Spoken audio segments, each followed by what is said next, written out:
नमस्कार, वंदे मातरम, जय हिंद। मैं हूं आपके साथ कुलदीप राणा। आज जिस तरीके से भारतीय सेना ने कल रात पाकिस्तान के कई आतंकी ठिकानों को नेस्तनाबूद किया है, उससे पूरा देश गौरवान्वित महसूस कर रहा है, क्योंकि जिस तरीके से 28 बेकसूर लोगों को पाकिस्तान से आए आतंकियों ने बेकसूर लोगों की हत्या कर दी थी, उसके बाद से पूरा देश आक्रोश में था। और कल रात जैसे ही बीते दिनों लगातार भारतीय सेना को, प्रधानमंत्री का बयान आ रहा था कि भारतीय सेना को फ्री हैंड छोड़ दिया गया है, वैसे ही भारतीय सेना को फ्री हैंड छोड़ने के बाद भारतीय सेना ने अपनी कार्रवाई की है और कल रात 9 आतंकी शिविरों पर ताबड़तोड़ कार्रवाई की गई है और करीबन 300 से ज़्यादा आतंकियों के मारे जाने की खबर अब तक सामने आई है। हालांकि आधिकारिक पुष्टि अभी इसकी नहीं हुई है, आधिकारिक बयान नहीं आया है, लेकिन जिस तरीके से ये कार्रवाई हुई है, इससे कहीं ना कहीं पूरा देश जो बदला मांग रहा था वो गौरवान्वित महसूस कर रहे हैं, भारतीय सेना पर गर्व महसूस कर रहे हैं। और इसके साथ साथ जो रुद्रप्रयाग और उत्तराखंड में चारधाम यात्रा चल रही है, उसको लेकर भी बातचीत करेंगे। हमारे साथ कांग्रेस के फायरब्रांड नेता अर्जुन गहरवाल जी मौजूद हैं। पहले तो सर बहुत स्वागत है आपका। बहुत बहुत धन्यवाद केदार खान न्यूज एक्सप्रेस का, आपका बहुत बहुत धन्यवाद कि आप हमारी बात जनता तक पहुंचाते रहते हैं और राष्ट्रीय अंतर्राष्ट्रीय खबरें आप जनता तक पहुंचाते हैं। इसके लिए आपके चैनल का आपका बहुत बहुत धन्यवाद। सर, आज तो भारतीय सेना जैसे ही सुबह आंखें खुली पूरा देश सो रहा था, लेकिन भारतीय सेना जो 28 बेकसूर लोगों को मारा था उसका बदला लेने के लिए भारतीय सेना पूरी रात कार्रवाई कर रही, कैसे देखते हैं? इसके लिए तो मैं सबसे पहले कहूँगा जय हिंद, जय भारत, जय भारतीय सेना। भारतीय सेना को सल्यूट करता हूँ और निश्चित रूप से हमें अपने सेना पे गर्व है, अपने देश के जवानों पे गर्व है कि निश्चित रूप से ये हमारे देश को आतंकवाद से मुक्त करवाएंगे। जो आतंकवाद हम वर्षों से, जब से पैदा हुए तब हमेशा सुनते हैं कि आज फलानी जगह आतंकवादियों ने ये घटना कर दी, आज ये कर दिया, वो ये कर दिया। और जब से आतंकवादी घटना हुई तब से हमेशा बेकसूर लोग ही इनका शिकार बने हैं, बेकसूर लोग ही इनका शिकार बने। तो उस दिन से ये हमें लग रहा था 28 जो निर्दोष हमारे साथी थे उनकी जो निर्मम हत्या हुई है, तो उस दिन से हमें ये लग रहा था कि हमारा सेना कुछ बड़ा करेगी। और निश्चित रूप से हमें ये आशा ही नहीं, पूर्ण विश्वास है, भारतीय सेना पर हमारा पूरा भरोसा, पूरा विश्वास है कि हमारी सेना जो है हमको, हमारे देश को आतंकवाद से मुक्त करवाएगी। और निश्चित रूप से जिस दिन ये देश आतंकवाद से मुक्त हो जाएगा, हम विकास के आयाम भी लिखेंगे। अब लोग तमाम विकासों पे जुड़े हुए हैं, हम इस आतंकवाद से जूझ रहे हैं, ये बड़ी दुर्भाग्य की बात है। लेकिन आज खुशी की बात है, तो मैं समझता हूँ शाम तक और खुशी की बात आएगी, कल तक हो रहेगी, परसों तक हो रहेगी। और हमारी नजरें 24 घंटा समाचार पत्रों, चैनलों पर जो है देख रही है। हमारी सेना की वीर गाथाएं लिखी जाएगी, हमारी सेना की जो वीरता है उसको तमाम हम देख रहे हैं और गर्व महसूस करते हैं। सर, उत्तराखंड पे लौटते हैं, चारधाम यात्रा की शुरुआत हो गई है, लेकिन जिस तरीके से खासतौर पे केदारनाथ धाम जैसा सबसे विषम भौगोलिक परिस्थितियों वाला ये धाम है, लेकिन इसकी व्यवस्थाएं फिर से लड़खड़ाने लगी है। एक तरफ जो घोड़े खच्चर हैं उन पर भी कोविड जैसा संकट पैदा हो गया है, उनको क्वारंटीन किया जा रहा है, वहाँ पे उन पे प्रतिबंध लगाया गया। तो इस बिना घोड़े खच्चर जो केदारनाथ की रीढ़ मानी जाती है यात्रा को, कि अगर घोड़े खच्चर नहीं रहेंगे तो बड़े संकट में ये पूरी यात्रा रहेगी। सर राणा साहब, मैं शुरुआती दौर से मैं ये कह रहा हूँ कि हर वर्ष ये समझा जाता है, ये दावे किए जाते हैं कि यात्रा में सुधार होगा। और हर वर्ष जो है, हर दिन ये होता है कि यात्रा की बैठकें चल रही हैं, यात्रा की मीटिंगें चल रही हैं, डीएम साहब मीटिंग ले रहे हैं, मुख्यमंत्री जी मीटिंग ले रहे हैं, प्रभारी मंत्री। लेकिन जब यात्रा शुरू हो जाती तो हमेशा इस पर कुछ न कुछ गड़न लग जाता है। 1997 को ये हमारा जनपद रुद्रप्रयाग बना था और 1997 में जब जनपद रुद्रप्रयाग बना था तब से मैंने यात्रा को बहुत नज़दीक से देखा है। पहले तो सुना है, उससे पहले जो तब से सुना है, लेकिन 1997 के बाद मैंने यात्रा को बहुत नज़दीक से देखा है। क्योंकि जब वहाँ पार्किंग का इत्यादि, मतलब जिला पंचायत के बैनर, पोस्टर इत्यादि जो लगते थे, जो बोर्ड लगते थे, या जो छोटे मोटे कार्य होते थे टूट फूट के, वो उसका ठेकेदारी का काम मैंने किया था। तो इसलिए मैंने बहुत नज़दीक से वो 97 से यात्रा को देखा है और यात्रा के हर पड़ाव को मैं भली भांति से, यात्रा के हर पड़ाव से परिचित। तो शुरुआती दौर में मैं आपको कहना चाहूँगा कि पटवारी और नायब तहसीलदार इस यात्रा को देखते थे, संचालित करते थे। और बहुत मुश्किल जब कोई पड़ती थी तब तहसीलदार जाते थे। एक बार जब कोई झील बन गई थी तब कोई एसडीएम गए थे, बिजनौर साहब, एसडीएम डीएम साहब की भी जरूरत नहीं पड़ती थी और यात्रा बहुत अच्छी चलती थी। आज की तारीख में आप देखिए कि सरकार का सारा अमला, मुख्य सचिव और प्रमुख सचिव तक के लोग इसमें लगे हुए हैं, लेकिन यात्रा सुचारू रूप से संचालित नहीं हो पा रही है। इसके मैं ये कहूँगा कि कुछ तो राजनीतिक क्या भेंटें चढ़ गई है, कुछ लोग गलत तरीके से बयानबाजी करते हैं। अब आप उदाहरण के लिए आपने घोड़ा खच्चर वाली बात कही। शुरुआती दौर से जब इस जिले में मंगलेश गिरियाल जिलाधिकारी थे तो उनको हमने यही सुझाव दिया था कि घोड़े खच्चरों का ज़्यादा से ज़्यादा घोड़े खच्चरों का मरने का कारण ये होता है कि वो ज़रूरत से ज़्यादा वजन उठाते हैं, और ज़रूरत से ज़्यादा वजन उठाने के साथ साथ उनको जो है वो ठंडा पानी पीते हैं। अगर आदमी चढ़ाई पे चढ़ रहा है और उसको चढ़ते चढ़ते अगर आप चिल्ड गर्म ठंडा पानी उसको पिलाएंगे तो उसका भी कलेजा फट जाएगा। वो डॉक्टरी भाषा में डॉक्टर लोग जानते होंगे। उसके बाद गर्म पानी की व्यवस्था हुई थी, तो 2 साल तक जो गर्म पानी चला है उसमें कुछ घोड़े खच्चरों में कुछ राहत मिली है। अब आप देख लीजिए कि वो भी भ्रष्टाचार की भेंट चढ़ गए। वो गर्म पानी नीचे से ऊपर तक कहीं, मैं समझता हूँ कि आपने भी यात्रा पे गए, आपने देखा कहीं सारे गीजर लगे हुए हैं, सारे ऐसे हैं। वो योजना भी भ्रष्टाचार की भेंट चढ़ी है। वो कहीं गर्म पानी आपको नजर नहीं आएगा। लाखों रुपए के गीजर लगे हुए हैं, लाखों नहीं करोड़ों रुपए के गीजर लगे हुए हैं, और वो जो है भ्रष्टाचार की भेंट चढ़ गए हैं। अब कोई भी प्राणी मात्र, कोई भी जब बीमार पड़ता है, चाहे पशु हो, पक्षी हो, इंसान वो जब बीमार पड़ता है तो उसको सबसे पहले गर्म पानी की आवश्यकता पड़ती है पीने के लिए। चाहे वो उसको किसी भी प्रकार का लूज मोशन हो, चाहे जुकाम हो, जर हो, सिर दर्द हो, हर बीमारी में हर मौसम में गर्म पानी की जरूरत पड़ती है। गर्म पानी वहाँ है नहीं, आप बीमारों को चिल्ड पानी पिला रहे हैं। तो अब ये यात्रा जो है पशु से शुरू हुई और घोड़े खच्चरों का पहले से आपने रजिस्ट्रेशन शुरुआती 6 महीने से आप इसकी तैयारी कर रहे हैं। आज यात्रा सिर पे आ गई, यात्रा शुरू हो गई और घोड़े खच्चरों को ये बीमारी लग गई।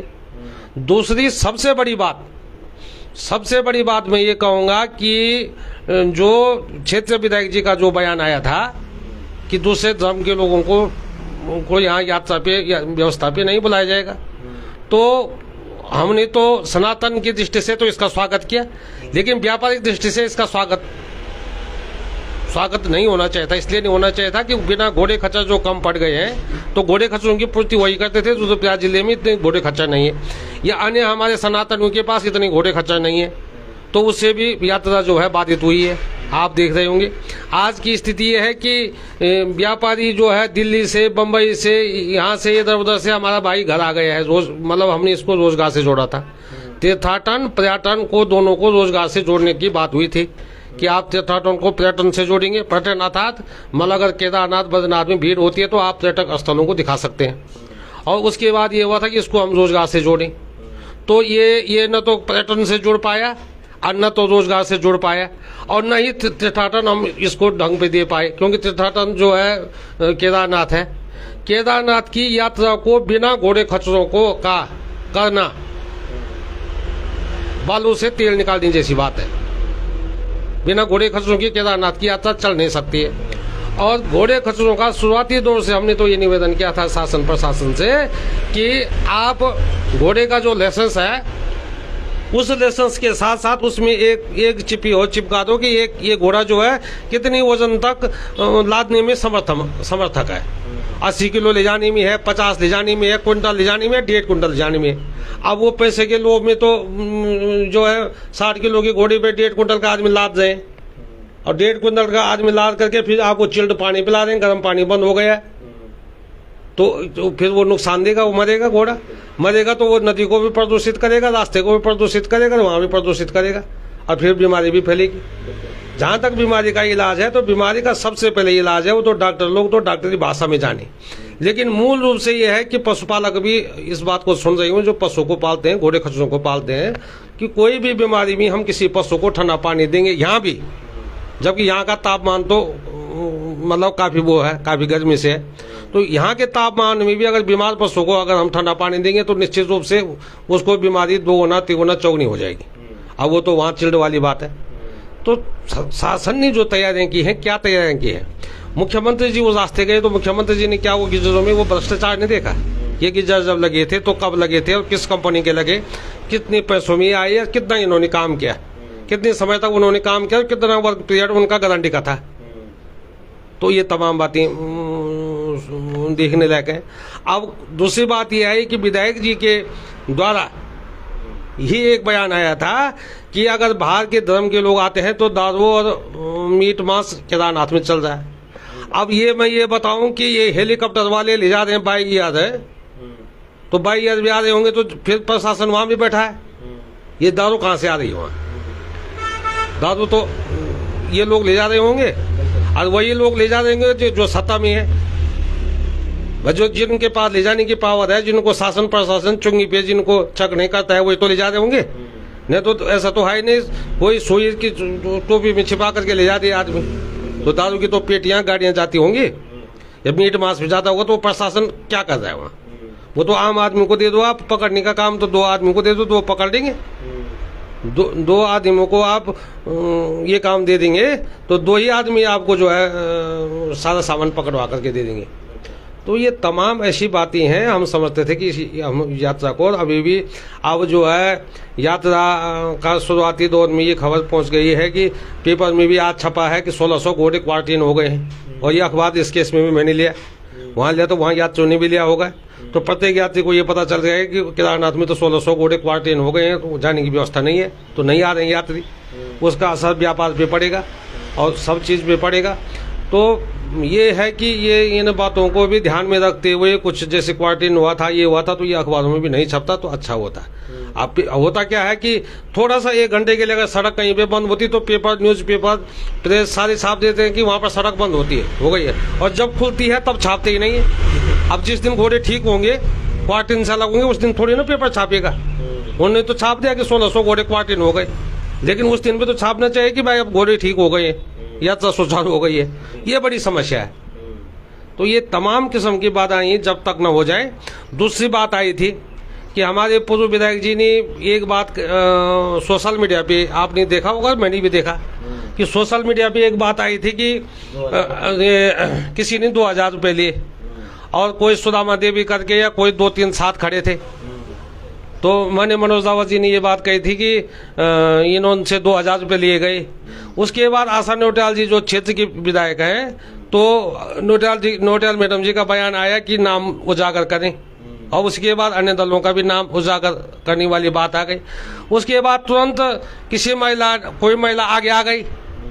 अब उजागर करने से पहले उन्होंने कह दिया कि हाँ मैं हूँ, हमने लिए हैं 2000 रुपये।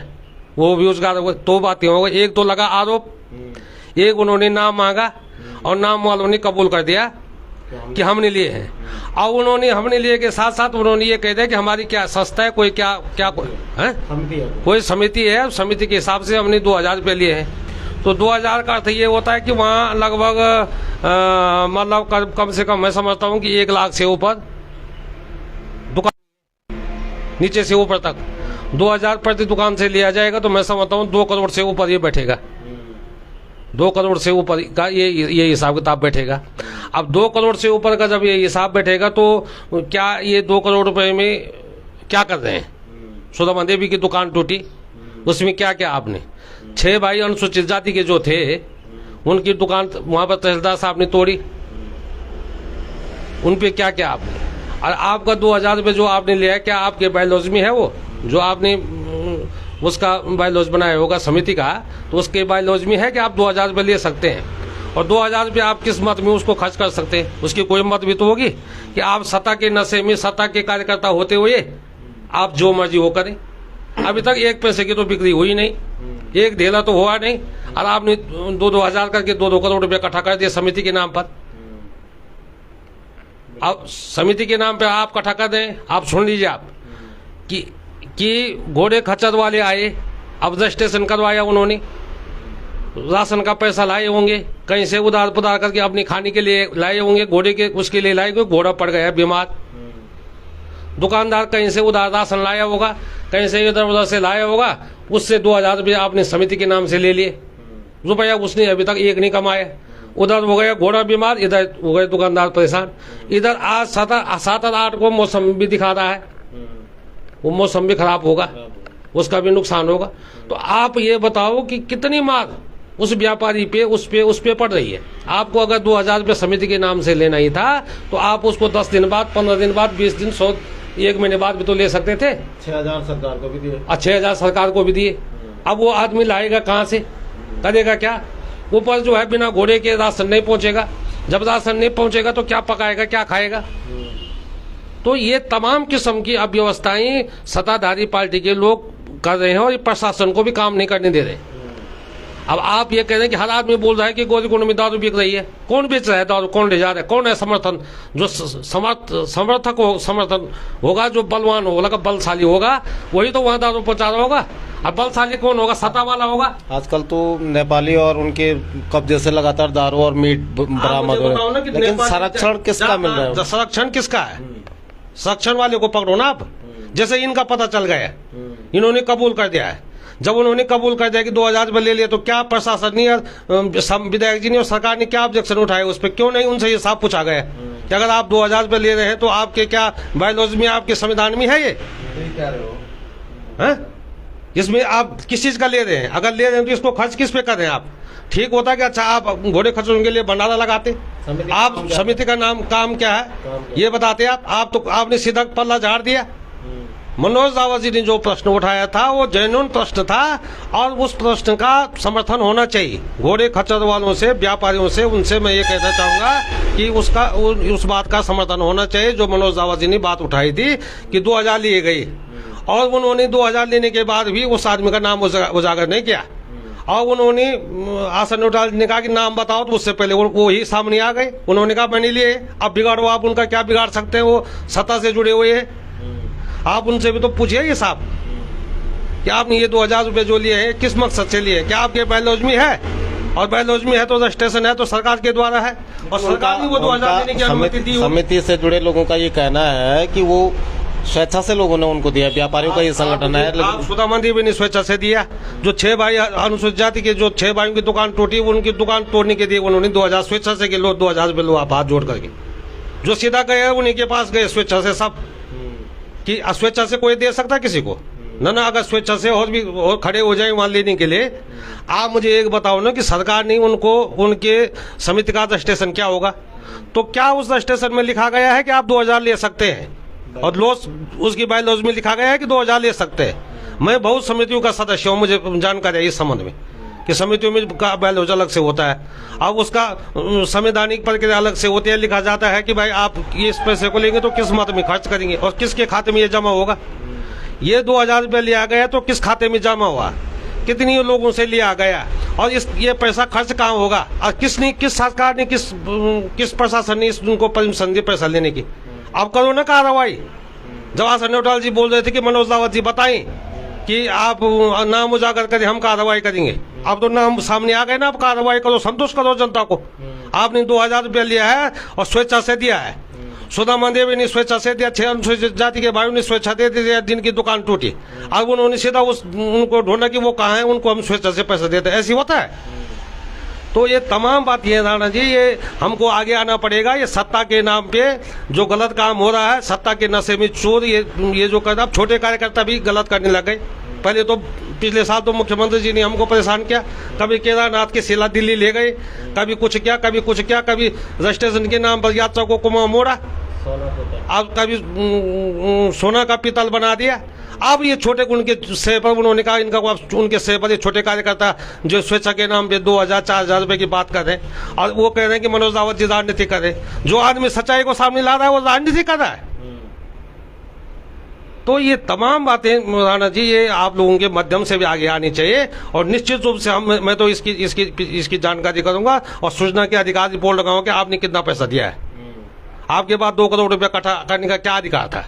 और समिति आपने बनाई तो आप क्या काम कर रहे हैं? ये समय घोड़े खच्चर बीमार है तो आप उनको राहत पहुंचा रहे हैं, क्या काम कर रहे हैं आप? तो ये तमाम जो कमाई का जरिया इन्होंने इस यात्रा को बना दिया है। ये भगवान को देख के भी नहीं डर रहे, नीचे से ऊपर तक इन्होंने भ्रष्टाचार फैला रखा है। अब इनकी दवाई ईश्वर के ही पास है, ऊपर वाला ही कुछ करेगा। केदारनाथ में इस तरह के हमेशा से विवाद आते हैं। पिछली बार भी बहुत सारे विवाद केदारनाथ धाम से जुड़े रहे हैं। नहीं लगता है कि हमेशा केदारनाथ धाम अब राजनीति का एक अड्डा बन गया है, उसी पे राजनीति पूरी? मैं आपको एक बताऊं कि पहली बात तो यह है कि शिव जी तो एक ऐसे भगवान हैं जिनको कि फल भी नहीं चढ़ते हैं और जिनको प्रसाद भी नहीं चढ़ता है। वो तो मात्र बेल पत्र से उससे ही खुश होने वाले हैं, जल से। शिव जी को ऊपर बेल पत्र और जल चढ़ता है। शिव जी को आप लड्डू भी नहीं खिला सकते हैं, शिव जी के लिए आप रोड प्रसाद भी नहीं खिला सकते हैं। शिव जी तो बेल पत्र और जल से प्रष्ट होने वाले हैं, उनको आपने सोना चढ़ा दिया।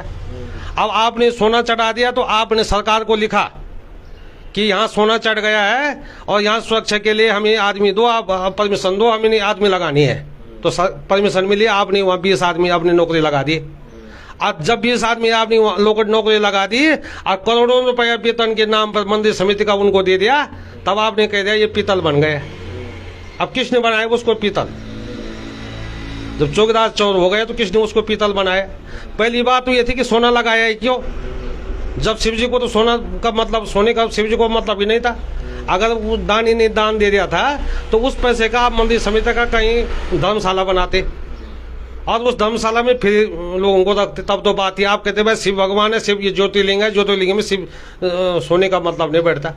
अब वो सोने का जब पीतल बना तो उन मुलजिमों का क्या हुआ? उन मुलजिमों पर भी तो कार्रवाई होनी चाहिए थी। जब उन मुलजिमों पर कार्रवाई नहीं हुई, जब मुख्यमंत्री जी यहाँ से शीला ले गए, दिल्ली ले गए, उन पर कोई जनता ने कार्रवाई नहीं, बदले में उन्होंने केदारनाथ का विधायक बना करके दे दिया। जब किसी छोटे पे कार्यकर्ता वो नहीं हुई, तब इन्होंने अपना उत्साह प्रदर्शन किया, इन्होंने समिति बना करके 2-2 हजार के नाम पे वो करते। फिर दूसरी समिति बनेगी, कल तीसरी बनेगी, परसों चौथी बनेगी, तो सब चंदा ही वसूल करते रहेंगे और जो बोलेगा उसको राजनीतिक का रूप लेंगे। मनोज रावत जी ने आवाज उठाई कि 2000 रुपये लिए गए, तो उन्होंने कहा कि राजनीतिक द्वेष भावना से किया गया है। अगर उनकी आवाज राजनीतिक द्वेष भावना से है तो ये 2000 रुपये जो लिए गए वो किस भावना से है? इसकी भावना भी तो आनी चाहिए साहब ने। क्या ये मानव कल्याण के लिए लिया गया है? तो किस प्रकार का मानव कल्याण हुआ? पहले जिन लोगों से लिया गया वो देने में समर्थक थे कि नहीं थे? दान तो तब होता है ना, दान लेने से पहले देने वाली की हैसियत देखी जाती है। तो क्या सुदामा देवी की हैसियत 2000 रुपये चंदा देने की थी जिस दिन दिया? रोजगार पाने के बाद तो वो 20 भी दे सकती थी, लेकिन जिस दिन दिया उस दिन 2000 देने की हैसियत थी उसकी। आज सुदामा देवी से आपने ले लिए, उनसे ले लिए, उनकी दुकान टूटी, आप खड़े नहीं हुए वहां पर, वही प्रशासन ने दुकान तोड़ दी। और उस प्रशासन ने ये नहीं देखा कि आपने 2000 रुपये लिया तो किस ले लिया, और प्रशासन को जांच करनी चाहिए थी। अब जांच कौन करेगा? उन्होंने कहा वो तो भारतीय जनता पार्टी के कार्यकर्ता है, कौन जांच करेगा? बनाए अन्ना रुद्रप्रयाग जिले से कैबिनेट बनाए, नहीं रुद्रप्रयाग से बनाए। अब मंदिर समिति में आपने जो है बद्रीनाथ को भी छोड़ा, केदारनाथ को भी छोड़ा, और आपने जो है बाहर के आदमी को अध्यक्ष बना दिया। तो वो तो भारतीय जनता पार्टी के कार्यकर्ताओं को मैं बधाई देना चाहूंगा कि आप पोस्टर चिपकाते रहो, क्योंकि आप पोस्टर ही चिपकाने के लिए पैदा हुए हैं। जब तुमको अकल आएगी, यहाँ कोई मंदिर समिति का अध्यक्ष बनने लायक नहीं था। भाई जो मंदिर समिति का अध्यक्ष केदारनाथ से कोई बनता या बद्रीनाथ से कोई बनता तो उसको जानकारी थी ना पहले से, जिनके बाप दादाओं से यात्रा चल रही है, उनको यात्रा कैसी होनी है। अब उसको तो राजनीति का भेंट आप चढ़ा दें, उसकी तो आप राजनीति का भेंट वो कर दे आपने। तो ये उनका अंदरूनी मामला है, लेकिन फिर भी भारतीय जनता पार्टी के रुद्रप्रयाग और चमोली के कार्यकर्ताओं को मैं बधाई देना चाहूँगा, और कि भाई ठीक है, आप भविष्य आज तक जो काम करते रहे हैं आगे भी आप पोस्टर चिपकाते रहे, देखते रहो आप अपनी सरकार अपनी उसकी कर। तो ये तो तमाम बातें हैं, लेकिन बाहर के अध्यक्ष बनाने से यात्रा पे कितना प्रभाव? बहुत यात्रा पे अगर यहाँ का अध्यक्ष होता तो यहाँ क्या उनको अगर पूछा जाए कि गौरीकुंड से केदारनाथ तक कितने पड़ाव हैं, आज 12 किलोमीटर कौन सी जगह पर है, 11 किलोमीटर कौन सी जगह, 7 किलोमीटर कौन जगह, तो क्या जवाब है उनके पास? यहाँ का बनता तो उसको पता था ना कि कौन सा पत्थर कहाँ पर है। अगर उनको कहीं पे बारिश होती, भूस्खलन होती है, किसी अध्यक्ष को बताया जाए कि फलानी जगह पे टूट गए, तो उसके दिमाग में आता हाँ वहाँ पर टूटने लायक था, वह टूट गया, ये वो पुछताड़ा होगा। अब उनको क्या पता, उनको उससे क्या मतलब? उन्होंने तो अपने अध्यक्ष की कुर्सी पे बैठना, अपना कैबिनेट स्तर का मंत्री का दर्जा होता वहाँ बैठना है, वहाँ अपना चार्ज लेना है कि भाई मंदिर समिति में कितनी है, हाँ जी 10 अरब रुपये हैं जी, हाँ जी 10 इतना है, ये है सो, ये क्या होगा, कैसा होगा, कितने लगेंगे, कैसा लगेगा। अब पिछली बार उन्होंने सोने का पीतल बनाया, अब ये पीतल का क्या करते हैं, उस पीतल का सोना बनाते हैं, क्या करते हैं, ये भी तो देखना है। तो राणा साहब कितनी तक हम बोलिए और कहाँ तक बोलिए सब। आखिरी सवाल मेरा आपसे है, देश में जातीय जनगणना एक बार फिर से होने जा रही है, इसको लेकर क्या कुछ कहें? देखो, जातीय जनगणना की मांग हम बहुत पहले से कर रहे हैं, और कम से कम मैं तो व्यक्तिगत रूप से जातीय जनगणना की मांग बहुत पहले से कर रहा हूँ। लेकिन कोई मांग हम करते हैं किसी की पूर्ति भी होती है। तो मान लो जातीय जनगणना होती है और पूरे देश की जातीय जनगणना होने के बाद उसके बाद उस गणना का बेनिफिट फायदा क्या होगा, ये तो सर्वविदित है कि अंधा कोढ़ी काना लूला लंगड़ा सब जानता है कि अगर हमारे देश की जनसंख्या 140 करोड़ है तो इसमें 70 करोड़ जो है पुरुष है, 70 महिला है, 50% है। ये गणना ये तो हो गई। थोड़ा सा अगर 10-20 हज़ार का अंतर होगा, पुरुष ज़्यादा होंगे महिला ज़्यादा होंगे, उससे ज़्यादा कोई अंतर नहीं है। ये संतुलन बना हुआ है कि पुरुष और महिलाएं लगभग उतनी। अब इस सरकार ने जो है, केंद्र की सरकार ने पिछली बार एक अध्यादेश लाए थे कि साहब हम महिलाओं को आरक्षण दे रहे हैं राजनीति में, और 33% आरक्षण का प्रस्ताव आया सदन में। और वो प्रस्ताव जो है आपका लोकसभा में पास हुआ, राज्यसभा में पास हुआ, राज्यसभा से पास होकर के राष्ट्रपति महोदय के पास गए, वहाँ भी पास हुआ, लेकिन लागू नहीं हुआ। तो इसमें दो बातें थी। एक तो जब आपकी संख्या 50% है, महिलाओं की संख्या जब 50% है, तो आप 33% आरक्षण क्यों दे रहे हैं? पुरुषों ने ऐसा कौन सा बड़ा काम कर दिया कि उनको आपने 67% दे दिया, महिलाओं ने कौन सा ऐसा काम किया आपने 33 पे रख दिया? उनका भी आरक्षण 50% होना चाहिए था संख्या बल के हिसाब से, जिसकी जितनी संख्या। अब 33% आरक्षण देने के बाद आप उन पर वो भी कर रहे हैं कि आभार भी जता रहे हैं कि हमने आपको 33% आरक्षण दे दिया है। अब चलो यहाँ तक बात ठीक थी, अब उसको लागू भी नहीं किया, पास तो करवा दिया, वाहवाही भी ले ली, उस आरक्षण के नाम पर सरकार भी बन गई, लेकिन आपने उसको लागू ही नहीं किया। हम तो ये कह रहे हैं कि जातीय जनगणना ही नहीं, जनगणना हर प्रकार की होनी चाहिए थी। एक सबसे पहले तो ये जनगणना होनी चाहिए थी कि रोजगार और बेरोजगारों की, कि हमारे देश में कितने बेरोजगार हैं और कितनी बेरोजगारों की संख्या कितनी है, और इसमें शिक्षित बेरोजगार कितनी है, कौशल बेरोजगार जो कार्य जानते हैं, जो साइकिल को ठीक करना जानते हैं और उनके पास काम नहीं है, जिन्होंने पॉलिटेक्निकल का रखा है, बीटेक का रखा है, एमटेक का रखा है, उनमें से कितनी है, और कितनी अब पैदा हो रहे हैं जिन्होंने ये समझ पोस्ट ग्रेजुएशन किया, ग्रेजुएशन किया, ये जो होने वाले कितनी बेरोजगार है, इनकी संख्या वो होनी चाहिए थी, इनकी भी एक गणना होनी चाहिए थी। इस देश में यह है कि 60 साल तक आदमी अगर नौकरी करे तो उसको पेंशन नहीं है, लेकिन 60 मिनट तक अगर कोई विधायक बन गया, जब लोकसभा बन गए 60 मिनट तक, तो उसको पेंशन है। उसकी भी एक गणना होनी चाहिए थी कि ऐसे कौन कितनी जनसंख्या है इनकी जो हमारी कमाई खा रहे हैं, तो कमा तो टैक्स हम दे रहे हैं ना, खा वो रहे हैं, तो ये गणना उनकी भी होनी चाहिए थी, हर प्रकार की गणना होनी चाहिए थी। हमारे देश में जेलों में कितने आदमी भरे पड़े हैं, वो भी फ्री का खा रहे हैं, वो समाज को प्रदूषित कर रहे हैं, उनकी भी गणना होनी चाहिए थी। अब आप एक बात बताओ कि टाटा बिरला से लेकर अंबानी से लेकर और तमाम नाम करेंगे जो अरबपति खरबपति हो गए, वो भी देश के लोग हैं, उनकी संख्या कितनी है? और सरकार जो टैक्स ले रही है वो जनता से नहीं ले रही टैक्स, वो अपनी कमाई से खरबपति अरबपति बने हैं। और सरकार जो जनता से टैक्स ले रही है वो हमेशा कर्जे में कैसे जा रही है, उसकी भी तो गणना होनी चाहिए। ये भी तो करना होनी चाहिए कि भाई आप हमेशा टैक्स ले रहे हैं, आपने जीएसटी के नाम पर इतना ले दिया, इतना तमाम आपने ले लिया, तो आप उस टैक्स का पैसे में आप तो गरीब बन रहे हैं। और धीरू भाई अंबानी के बेटे जो है नाती पोते यार ये पूरे देश के साथ उससे आपसे आगे बढ़ गए, टाटा बिरला आगे बढ़ गए, अडानी आगे बढ़ गए, वो आगे बढ़ गए। आपने नीचे धरती के नीचे धरातल बेच दिया, जैसे रावण का था, तीनों लोग का राजा था रावण, वैसे आपने तीनों लोग तो बेच दिए, सब आपने गिरवी रख दिया। और उसके बाद वो सीट बन गए, तो सरकार गरीब कैसे हो गई, उसकी भी गणना होनी चाहिए। तो हर प्रकार की गणना होनी चाहिए थी कि कितने लोग थे। फिर जातीय गणना का मेरा ये कहना था कि आप जो है जिसका जितना वो है उसको उतना वो मिलना चाहिए। उदाहरण के लिए देश में ओबीसी के लिए 20% का आरक्षण है, या 10 का है या 5 का या 2 का है, उदाहरण के लिए बोल रहा हूँ। लेकिन उत्तराखंड में इनकी संख्या कितनी है? भारतीय जनता पार्टी के लोग जातीय आधार पर राजनीति करते हैं। राजनीति के लिए तो उनके पास जातीय आधार है कि उन्होंने देख लिया कि अगर केदारनाथ की सीट ब्राह्मण बावले है तो ब्राह्मण को टिकट देंगे, रुद्रप्रयाग ठाकुर बावले है तो ठाकुर को टिकट देंगे। कांग्रेस नहीं सीखी इस काम को, तो अब वो वहाँ तो जातिवाद का ये करते हैं नारा कि यहाँ से आप ऐसा करेंगे, यहाँ से ऐसा करेंगे, यहाँ से ऐसा करेंगे। लेकिन आप आर्थिक स्थिति को आगे करने के लिए आपके पास ये समीकरण नहीं है। इन्होंने तो जातीय सर्वे तो पहले करा रखा है अपने दल के हिसाब से, तो उन्होंने पहले करा रखा है कि कहाँ से हमारी सरकार बन सकती है, कहाँ से क्या हो सकता है, कहाँ से क्या, उनके पास आंकड़े तो पहले है। तो ये सर्वे राणा साहब, हर चीज़ का सर्वे होना चाहिए था। और अभी तक हमारे देश में कितनी पूंजीपति हैं जिनके उसका भी सर्वे होना चाहिए था कि हमारे देश में कितनी पूंजीपति हैं जो इस देश का बैंक का पैसा खा गए, अभी तक नहीं लौटाए। अब उसमें उन पर क्या कार्रवाई हुई और अभी क्या कार्रवाई हुई। अभी आप कह रहे हैं कि प्रधानमंत्री ग्रामीण सड़क योजना के अंदर आप पोस्टर चिपका रहे हैं, प्रधानमंत्री ग्रामीण भवन जो मकान बन रहे, फिर ये सड़कों पर कौन है? अगर आपने पूरे देश में बना दिए, आप कह रहे हैं कि हमने स्वच्छता के तहत वो बना दिए, शौचालय बना दिए। आप जरा इस केदारनाथ तक देख लीजिए, आप कितने शौचालय बना रखे आपने। आपको दारू की दुकान देखिएगी, उसके अलावा आपने कोई शौचालय कोई देखे आपने? कितने लोग प्रदूषित कर रहे हैं नदी को, कितने लोग नदी में शौच करने जाते हैं। तो क्या स्वच्छता, क्या इसकी भी गणना करनी चाहिए?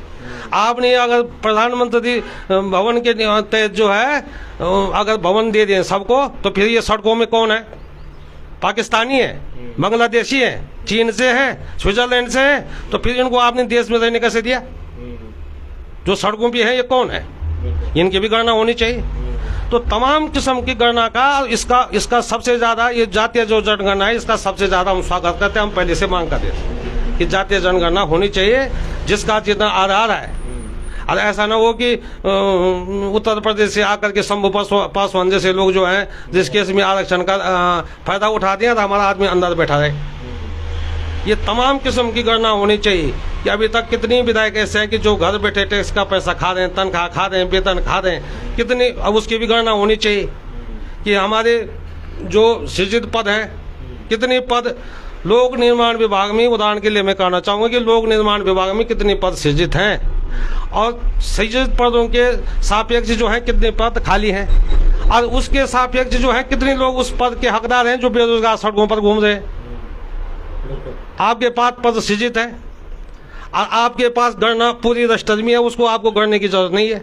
और जो बेरोजगार है उसकी भी आपके पास गणना है, लिस्ट है। अब टैक्स के पैसों से आपने हमारा देना है। गणित का मास्टर क्या पद खाली है तो उसका टैक्स हमने देना है, लगाना आपने है। वो खाली पड़ा हुआ है, स्कूल भी खाली है, तो क्यों नहीं लगाते हैं आप? और वहाँ आप उनको पेंशन दे रहे, यहाँ इनको बिना पेंशन का कह रहे। तो इसकी भी गणना होनी चाहिए और सार्वजनिक रूप से इसका श्वेत पत्र जारी होना चाहिए प्रत्येक चीज का, प्रत्येक वर्ष का, प्रत्येक उसका कि एक विधायक की वेतन अगर 2 लाख रुपया है तो उसने 5 साल में 1,20,00,000 रुपया उसको मिला। जब 1,20,00,000 रुपये उसने खा पी करके जो है 50 करोड़ रुपए की जायदाद कैसे जोड़ दी? इसका भी तो गणना होनी चाहिए। वो रास्ता भी तो जनता को बताना चाहिए कि इस रास्ते से कमाया इसने। तो ये तमाम बातें हैं साहब, इसमें भ्रष्टाचार है, तमाम है। अभी तो सबसे पहले हमारा जो पहलगांव का हमला है और भारतीय सेना की तरफ हमारी नज़र है, देश की रक्षा का है, और इसके भीतर के मुद्दे कई हैं जो अभी उठाने ज़्यादा ठीक नहीं है, समय पर उठाए जाएंगे। और जो ये जातीय जनगणना है उसका हम स्वागत करते हैं और मैं समझता हूँ सब चीज़ की गणना होनी चाहिए। चलिए, बहुत धन्यवाद हमारे साथ जुड़ने के लिए। तो ये थे कांग्रेस के फायर ब्रांड नेता अर्जुन गहरवाल जी, जिन्होंने तमाम बातें और तमाम जो जन मुद्दे हैं उनको हमारे साथ साझा किया, शेयर किया। लेकिन बहरहाल जो कल रात पूरे भारतीय सेना ने पहलगाम का बदला लिया है, उससे पूरा देश भारतीय सेना पर गर्व महसूस कर रहा है। और अभी भी इस देश से जो आतंकवाद है उसका नामो निशान मिटाने के लिए पूरा देश इंतजार कर रहा है। बने रहे हमारे साथ, एक नई रिपोर्ट में फिर हाजिर होंगे। नमस्कार, जय हिंद।